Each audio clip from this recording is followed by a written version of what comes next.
Hello అందరికీ, బాగున్నారా? Cauliflower కారం చేసుకుందామా? ఇప్పుడు సీజన్లో వచ్చేది క్యాలీఫ్లవర్ కదా, కారం చేసుకుందాం అనమాట. ఫస్ట్ ఒక గిన్నెలో నీళ్లు పెట్టుకొని దాంట్లో ఉప్పు వేసుకోండి, కళ్ళు ఉప్పైనా ఏ ఉప్పైనా వేసుకొని ఉప్పు కరిగేంత వరకు నీళ్లు మంచిగా మసలనిచ్చేద్దాము.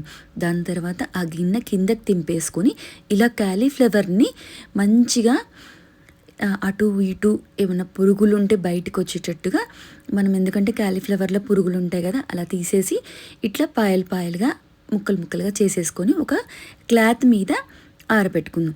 ఇది ముందు రోజు కొంచెం నైట్ చేసి పెట్టుకున్నాం అనుకో, పొద్దున పూట ఈజీ అయిపోతుంది. పొద్దున పూట కల్లా కొంచెం ఆరిపోతుంది అనమాట, కొంచెం ఎక్కువ రోజు నిల్వ ఉంటుంది. ఇట్లా ఆరిన వాటిని నేను ఒక బౌల్లో వేసేసుకున్నాను అనమాట. ఇలా బౌల్లో వేసేసుకున్న తర్వాత ఫస్ట్ ఎల్లిపాయ దంచేసి ఎల్లిపాయ వేసేసుకున్నాను.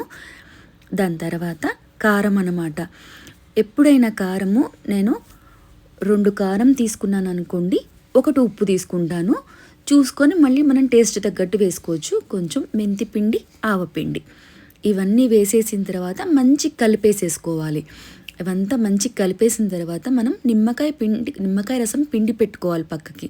ఆ నిమ్మకాయ రసం వేసేసి మంచిగా కలిపేసుకొని ఒక్కసారి టేస్ట్ చూడండి. ఇంకేమైనా పడితే వేసుకోండి, కాకపోతే తర్వాతనే ఇంకా టేస్ట్ తెలుస్తుంది అనమాట. ఈ నిమ్మకాయ రసం అంతా వేసేసి కలిపేసుకోవాలి.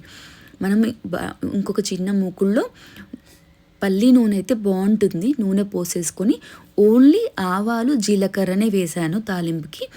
అవి వేసేసి ఇంగువ పసుపు వేసేసి ఈ తాలింపును చల్లారనియాలి. చల్లారిన తర్వాతనే మనము ఇలా కలిపి పెట్టుకున్నాం కదా ఒక బౌల్లో, ఆ మిశ్రమంలో వేసేసుకోవాలన్నమాట. క్యాలీఫ్లవర్ కారానికి చల్లారిన తర్వాత వేసేసి మంచి కలిపేసుకొని వేడి వేడి అన్నంలో తింటే సూపర్ ఉంటుంది. మీరు పక్కా ట్రై చేయండి, ఎందుకంటే ఇప్పుడు క్యాలీఫ్లవర్ సీజన్ కాబట్టి. నా వీడియో కానీ నచ్చితే లైక్ చేయండి, షేర్ చేయండి, సబ్స్క్రైబ్ చేయండి. ఇది టేస్ట్ చేసి నాకు కామెంట్స్లో చెప్పండి. Thank you.